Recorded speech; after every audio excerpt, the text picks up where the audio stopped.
Hello.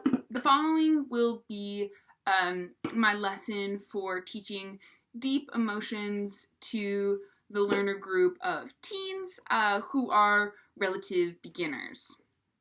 They would have already learned the phrase I feel and some of the more basic emotions such as happy, sad, and mad. The three words I will be working on today are angry, excited, and nervous. Okay, let's get into it. So today we're going to be learning some deep emotions. And the first one I'm going to talk about, I have drawn on this board. This man is angry. He's angry because his sister ate all of his favorite food and he doesn't get to eat any. He is angry. The next word we're going to talk about is excited. My mom gave me a present and I'm excited to see what's inside. Yay! It is my favorite candy. I'm excited because my mom gave me my favorite candy. Finally, we're going to work together to find a word that means the opposite of excited. So, I want you to talk to a partner and come up with a word that you might think is the opposite of excited. This word I would use to describe myself and how I feel when my mom calls my phone 20 times in 1 hour and I don't respond. I feel. Here I would elicit student answers after allowing them to have a chance to talk with their partner.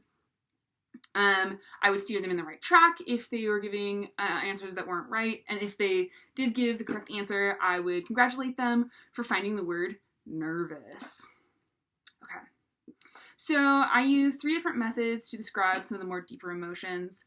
I decided to teach this lesson to the teens because I think that these are emotions that everybody needs to know about, but that teens might be feeling a little bit stronger than some of the other people of the other age groups. The first word I selected was angry, and I decided to do this one first because it seems kind of the most basic. The reason I used an image for it is because imagery of angry is something pretty common that you can see day to day. Especially teens are likely to be using an emoji that looks almost exactly like this when they're texting and talking to their friends.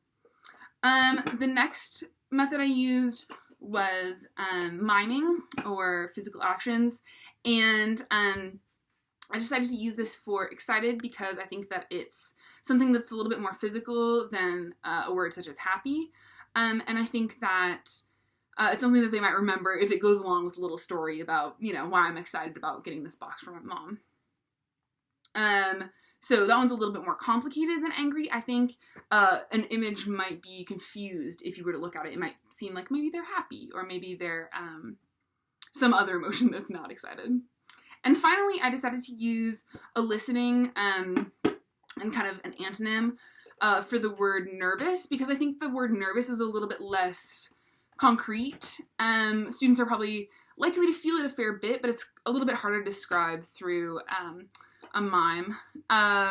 The example that I use, I think, would be pretty common for teens to be feeling, if their mother were to call them a number of times, it would definitely make them feel nervous. And I wanted them to talk about it with their partners because I thought that with teens, they respond pretty well to getting a little bit of independence, and I think that this group would probably be false beginners in that they have most likely been consuming English media and watching TV shows, and they probably know some of these words, but they maybe wouldn't know how to use them in a sentence, but I think they would be able to come up with it given that it's an opposite of excited. So, thank you.